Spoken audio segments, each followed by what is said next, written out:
a man named Noah. According to the Bible, Noah lived in an age when the world had grown corrupt. A time when, as the scriptures say, every thought of man's heart was evil continually. And in that moral decay, one man stood out: Noah. God warned him of a coming flood that would destroy all living things.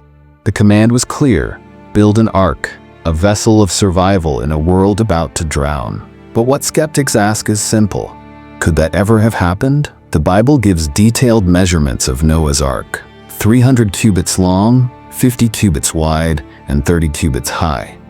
That translates roughly to 135 meters long, almost the size of a modern aircraft carrier.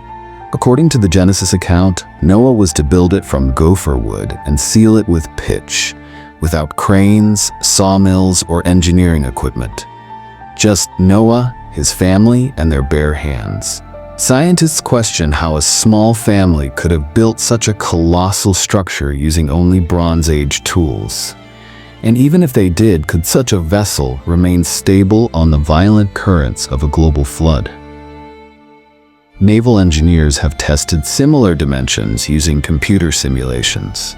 Surprisingly, they found that a ship with those proportions could indeed float. Its ratio of length to width offers remarkable stability in turbulent water. That discovery doesn't prove the flood, but it does show that whoever described the ark knew something about the principles of buoyancy thousands of years before modern science did. Then comes the central question: was there ever a flood that covered the earth? For centuries, this has divided historians and geologists. A literal global flood seems impossible. The volume of water required would surpass all oceans combined. There isn't enough moisture in the atmosphere or polar ice to submerge the world's highest peaks.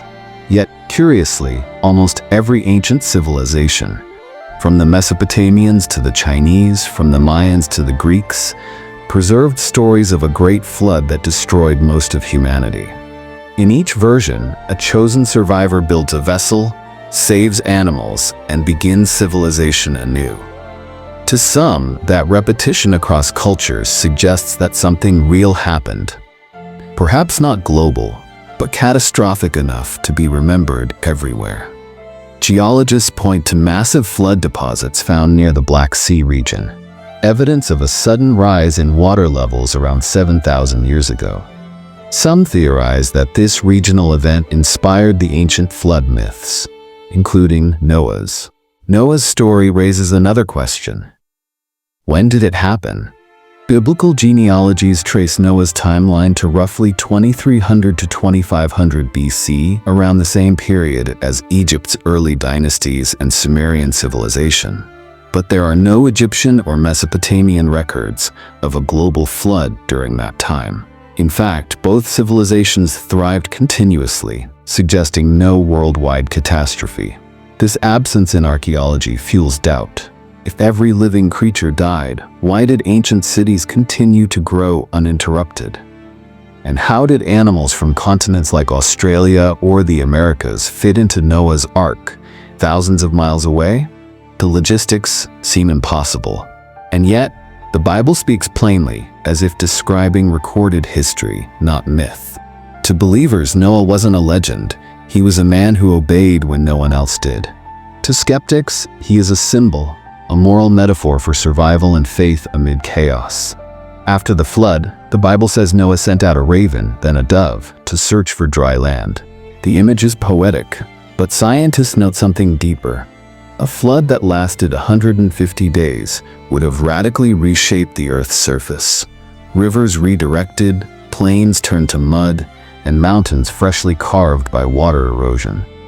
Some point to the Grand Canyon and other geological formations as possible evidence of massive ancient flooding.